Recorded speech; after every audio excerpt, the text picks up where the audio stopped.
keeping the tradition going. That's the secret.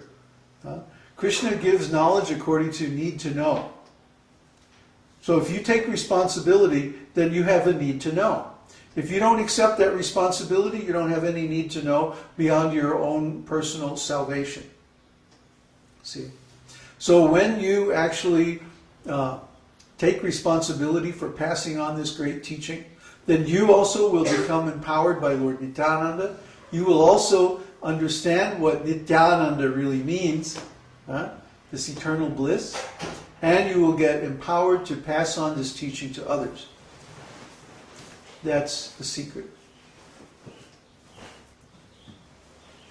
So without serving Lord Nityananda, no one can actually understand Lord Caitanya.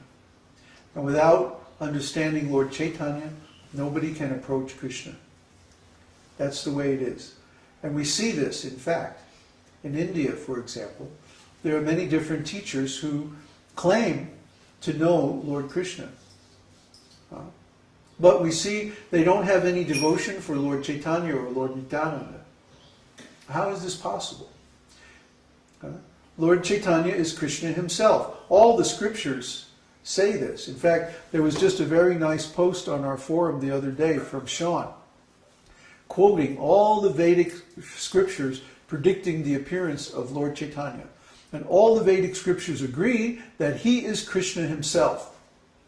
So if you know Krishna, then you would also know Lord Caitanya. If you recognize Krishna as the Supreme, then you would also recognize Lord Caitanya as the Supreme, because he's the same person. If, like the other day was Halloween. So if you know me, and then I put on some silly Halloween costume, I'm still the same person, and you would recognize me if you really knew me, whether I had a costume on or not. Somehow I would give it away, and you'd recognize. So similarly, when Lord Caitanya appeared in Navadvip, all the advanced devotees there immediately recognized him. Oh, this is Krishna. Get her something to drink. That these bodily features, these spiritual qualities, these potencies displayed by this child are the same exact symptoms that were displayed by baby Krishna when he appeared 5,000 years ago. So whether Krishna appears as Krishna or Rama or Chaitanya or in any form that he might appear, then everyone who knows him can recognize him. So if someone claims to be a guru or spiritual teacher and they claim to know Krishna, but they don't recognize Lord Caitanya, then how can they be accepted as bona fide? If someone accepts Lord Caitanya, but they don't accept Lord Nityananda, similarly, they can't be the real thing. Because Lord Nityananda is the original guru.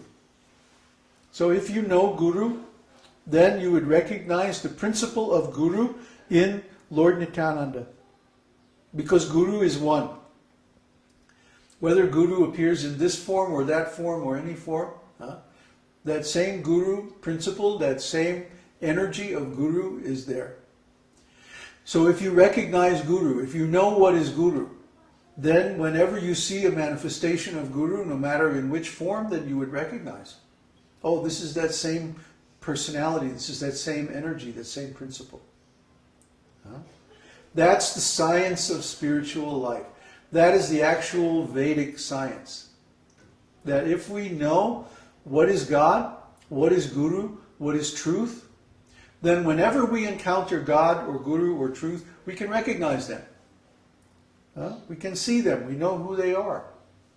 They're familiar to us. They're real to us. So even though they may put on a little different costume, a little different form or appearance, we still recognize them as who they are. Those who are not self-realized, they cannot recognize them. Because if you know, what does it say? It takes one to know one. Right? So if you're self-realized, if you have the actual truth, then you see someone else who has that truth, you can say, oh yes, he knows too. See? So if you don't have that truth, then you may see someone who has it and completely miss. Like there were so many who came and tried to join Srila Prabhupada's movement, and then they left again. Or they forgot. Or they rejected even. Personally I can't imagine anyone rejecting Srila Prabhupada, but it happened. That means they could not recognize Guru. Or some of his so-called leading disciples, they tried to usurp Srila Prabhupada's position. They tried to counteract his instructions. They tried to take over his organization.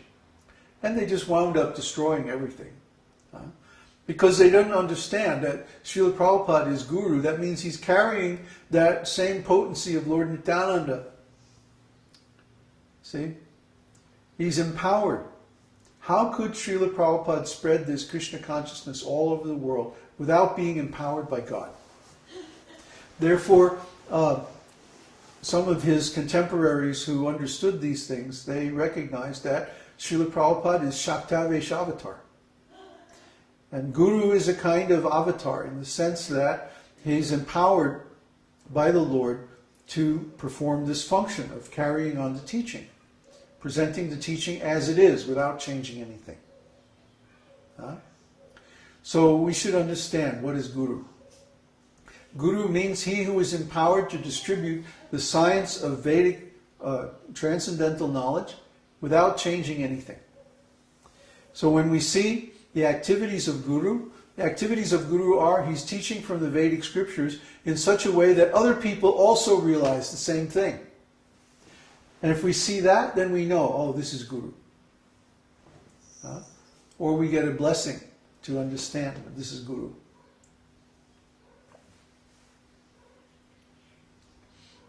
So I've described a little bit about Lord Caitanya and Lord Nityananda.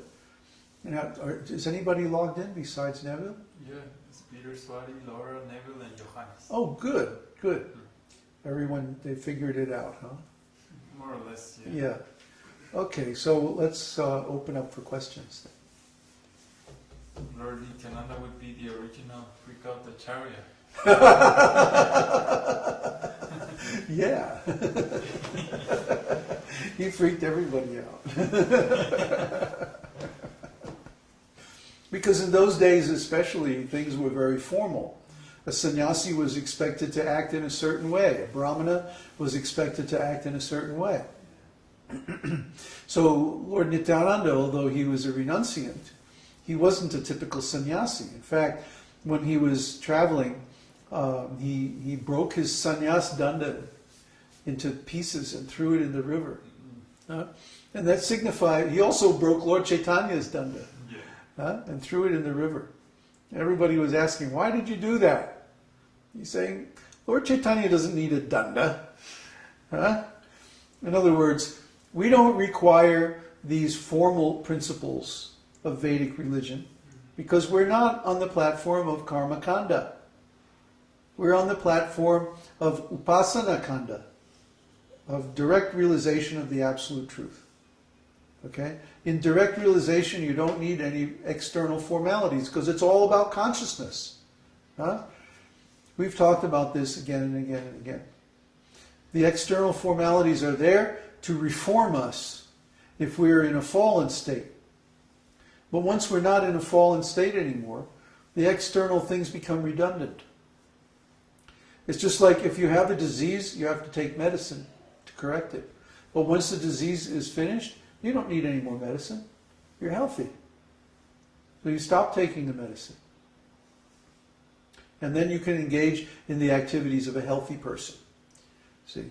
So in material consciousness, all our activities are diseased. We have to take the medicine of the regulative principles in the holy name, process of devotional service. But once we become healthy, then we don't need all those formal procedures anymore. Simply our spontaneous love for the Lord will move us to perform so many spiritual activities, actually constantly. constant spiritual activities, without any need for external rules, regulations, or so on. Question from Laura. Ah, I think she was asking in between, you were saying when Yogaima died, so she's saying, but can you beg forgiveness of Guru every day until it is given, even if it takes the rest of your life? but that's the point. Guru always gives forgiveness. Guru is never holding a grudge on anybody. Srila Prabhupada gave chance after chance after chance after chance to his fallen disciples. Because if he doesn't give, then who will give? They would be lost forever. Yeah. See? So Guru gives forgiveness.